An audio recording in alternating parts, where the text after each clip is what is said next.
ये वो बच्ची है जिसने रामायण की कथा सुनाकर 52 लाख रुपए इकट्ठा किए और उन पैसों को अयोध्या में राम मंदिर निर्माण के लिए दान कर दिया। आजकल जहां कुछ बच्चे बचपन में मोबाइल गेम्स की ओर भागते हैं, ऐसे में कुछ बच्चे ऐसे भी होते हैं जो आध्यात्मिकता की ओर अपने कदमों को बढ़ाते हुए जीवन जीने और कठिनाइयों से लड़ने के मूल्यों को सीखते जाते हैं। मिलिए भाविका माहेश्वरी से, जो अभी महज 14 साल की है, जो कि सूरत शहर से संबंध रखती है। भाविका लीडरशिप की क्वालिटी रखती है और रामायण सुनाती और सिखाती है। जैसे लीडरशिप के अंदर हमें ये सीख मिलती है कि पहले तो हमें अपने एम्प्लॉयज़ को उनकी शक्तियाँ याद दिलानी चाहिए। अपने हमारे जो टीम मेंबर है उन्हें कभी भी कम नहीं आंकना चाहिए। जैसे जामवन जी की आप बात ले लीजिए, उन्होंने ऐसे नहीं कहा कि जामवन जी ने हनुमान जी को उनकी शक्तियाँ याद दिलाई कि भाई आपके अंदर बहुत पोटेंशियल है। तो पहले तो सबसे बड़ी सीख यही होती है।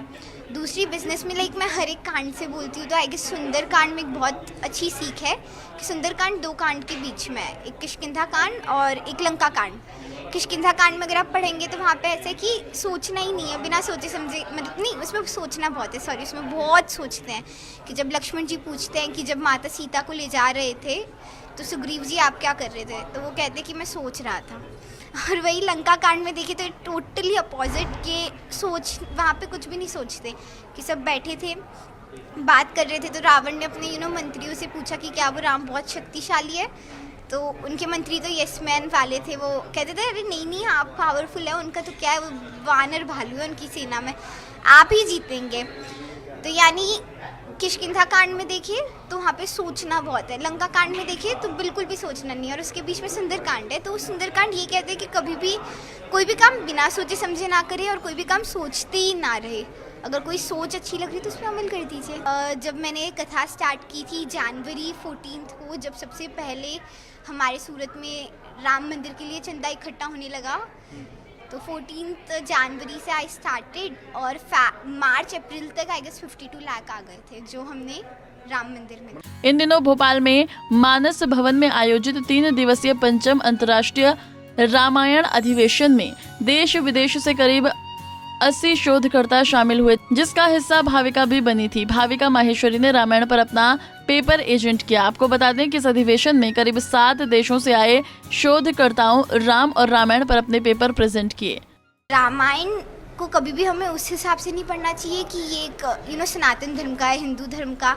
रामायण हमें ये सोच के पढ़ना चाहिए कि वो एक जीवन जीने का तरीका है, उसमें हमें जीवन जीने का तरीका बताया। कभी भी अगर हम इस सोच से पढ़ेंगे तो फिर तो कुछ भी नहीं होगा। तो पहले तो ये सोच को हटाकर हमें ये सोचना है कि रामायण हमें एक जीवन जीने का तरीका बताती है, और मेरे हिसाब से रामायण एक आईना है।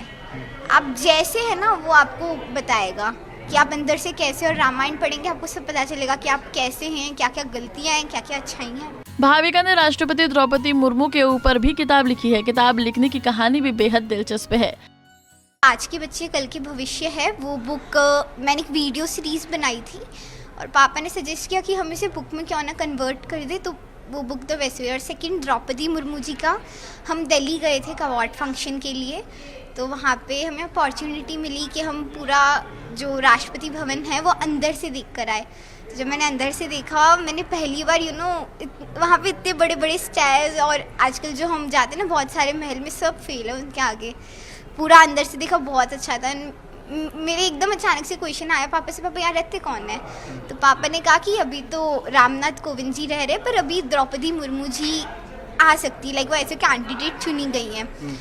फिर मैं गई, पापा मेरे को ऐसी स्टोरीज बताते रहते हैं कि उनका स्ट्रगल देखो, तो पापा ने ऐसे ही बताया। हम होटल में थे, बातें कर रहे थे, वैसे ही आइडिया आया कि क्यों ना हम इन पर बुक लिख दे। जैसे मुझे क्यूरियोसिटी हुई, मेरे जैसे कितने लोगों को। वाकई इस बच्ची ने बड़े ही कमाल का काम किया है, क्योंकि एक तरफ जहां कुछ लोग रामचरितमानस पर सवाल उठा रहे हैं, वहीं ऐसी खबरें दिल को सुकून देती हैं।